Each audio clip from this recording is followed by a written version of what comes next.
నేటిదిన వాక్య ధ్యానం కొరకు సామ్స్ 84 4th స్టాంజా 84వ కీర్తన 4వ చరణం. నీ మందిరమునందు నివసించువారు ధన్యులు, వారు నిత్యము నిన్ను స్తుతించుదురు. చదవబడిన ఈ వాక్య భాగంలోని దీవెన నా ప్రియులకు మీరందరూ పొందుదురుగాక. వాక్య ధ్యానం కొరకై ప్రార్థన. ప్రేమ కలిగిన మా తండ్రి, మా స్థుతికి కారణభూతుడు వగు మా గొప్ప దేవ, మీకు స్తోత్రం. నేడు చదవబడిన ఈ వాక్య భాగం ద్వారా మాతో మాట్లాడి మమ్మల్ని దర్శించమని యేసుక్రీస్తు నామములో ప్రార్థిస్తున్నాను తండ్రి, ఆమెన్. చదవబడిన ఈ వాక్య భాగంలో దేవుని మందిరమునందు నివసించువారు ధన్యులు అనేటటువంటి విషయాన్ని ఇక్కడ మనం చదివి ఉన్నాం. దేవుని మందిరమందు నివసించుట అనంటే ప్రభువును గూర్చినటువంటి ధ్యాస, ఆలోచన కలిగి ఆయన యందలి భయము, భక్తి కలిగినటువంటి జీవన విధానం, అది దేవుని మందిరమునందు నివసించేటటువంటి స్థితి. ఆ స్థితిలో ఎవరైతే ఉంటారో నిశ్చయముగా వారు ధన్యులుగా ఉంటారు. ఏ విధమైన భూ సంబంధమైన, శరీర సంబంధమైన దరిద్రత, నష్టము, నాశనం వారికి కలగకుండా నిశ్చయముగా వారు ఆశీర్వాదకరమైనటువంటి స్థితిలో ఉంటారు అనేటటువంటి విషయాన్ని తెలియచేయటానికి సంతోషిస్తున్నాను. పరిశుద్ధ గ్రంథంలో రాయబడినటువంటి ఒక భక్తుని మనం చూసినట్లయితే 1 Samuel chapter 2 verse 21. మొదటి సమూయేలు గ్రంథం 2వ అధ్యాయము 21వ వచనంలో రాయబడిన ఆఖరి వాక్య భాగం. అయితే బాలుడగు సమూయేలు యెహోవా సన్నిధిని ఉండి ఎదుగుచుండెను. 1 Samuel chapter 2 verse 26. మొదటి సమూయేలు గ్రంథం 2వ అధ్యాయం 26వ వచనం. బాలుడగు సమూయేలు ఇంకను ఎదుగుచు యెహోవా దయందును మనుషుల దయందును వర్ధిల్లుచుండెను. Chapter 3 verse 1. 3వ అధ్యాయము 1వ వచనం. బాలుడైన సమూయేలు ఏలీ ఎదుట యెహోవాకు పరిచర్య చేయుచుండెను. చదవబడినటువంటి ఈ వాక్య భాగంలో హన్నా అనేటటువంటి స్త్రీ ఒక కుమారుని కొరకు ప్రభువు సన్నిధికి వచ్చి దేవుని మందిరములో ఆమె ఎంతో దుఃఖముతో మనవి చేసుకుని, తాను చేసినటువంటి మనవిని ఆలకించినటువంటి దేవుడు ఆమెకు కుమారుని అనుగ్రహించారు.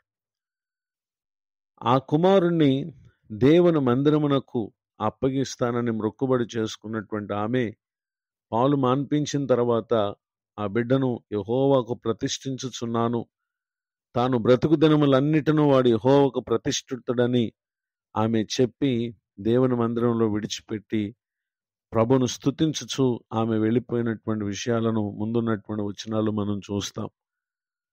షిలోహు అనేటటువంటి మందిరంలో నివాసం చేస్తున్నటువంటి సమూయేలు, అతడు యెహోవా సన్నిధిలో ఉండి ఎదుగుతూ ఉన్నారు. దేవుని దయలో, మనుషుల దయలో వర్ధిల్లుతూ ఉన్నారు. అంతేకాక అతడు ఏలీ ఎదుట యెహోవాకు పరిచర్య చేస్తూ ఉన్నారు.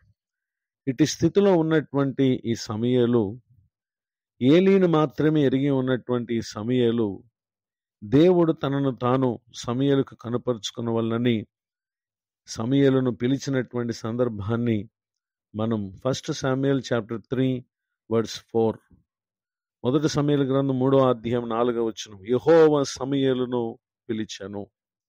ఈ మాటలు వింటున్న నా ప్రియ సహోదరి సహోదరులు, ఒక మానవునితో దేవుడు మాట్లాడుట అనేది ఎంతో ఆశ్చర్యం. నిజమే. ఇంతటి ఉన్నతమైనటువంటి స్థితిని అతడు పొందటానికి గల కారణం ఏంటంటే, దేవుడు, దేవుని సన్నిధి, దానికి ప్రాధాన్యత ఇచ్చినటువంటి కారణమే ఊహించని అద్భుతమైనటువంటి మేలును అతడు పొందాడు. అంత మాత్రమే గాక 1 Samuel chapter 3 verse 19. మొదటి సమూయేలు గ్రంథం 3వ అధ్యాయము 19వ వచనం. సమూయేలు పెద్దవాడు కాగా యెహోవా అతనికి తోడై ఉన్నందున అతని మాటలలో ఏదియు తప్పిపోలేదు. ఎంత ఆశ్చర్యం!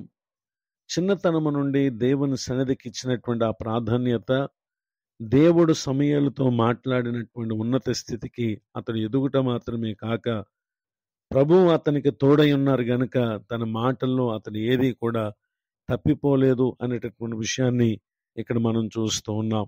అంతేకాక వర్స్ 21 21వ వచనంలో రాయబడిన ఆఖరి మాటల్లో షిలోహులో యెహోవా తన వాక్కు చేత సమూయేలునకు ప్రత్యక్షమగుచు వచ్చెను.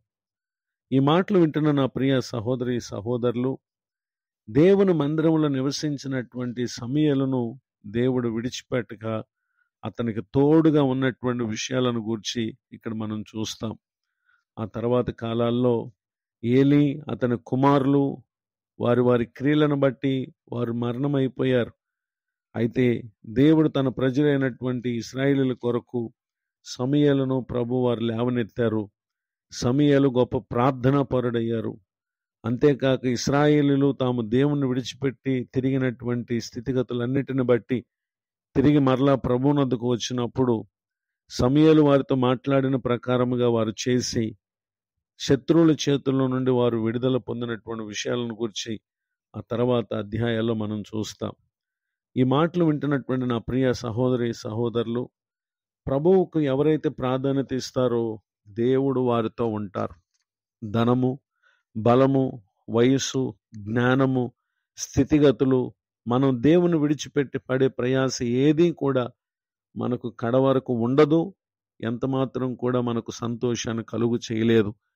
నేడు మీరు ఏ వయసులో ఏ స్థితిలో ఉన్నటువంటి వారైనా ప్రభువు పట్ల శ్రద్ధ కలిగినటువంటి వారై ఆయనలో నివాసం చేసి ఈ అనుభవాన్ని కలిగి ఉండండి.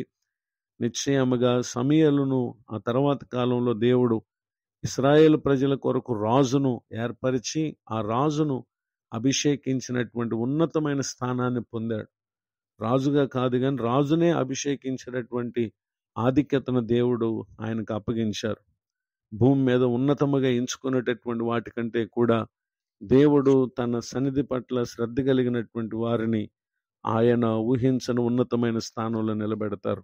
ఇటు దీవెనలకు నా ప్రియులకు మీరు పాత్రులు కావాలని మీ కొరకు ప్రార్థిస్తూ కోరుతూ ఈ మాటలు ముగిస్తున్నాను. ప్రార్థన. ప్రేమ కలిగిన మా తండ్రి, మీకు వందనాలు.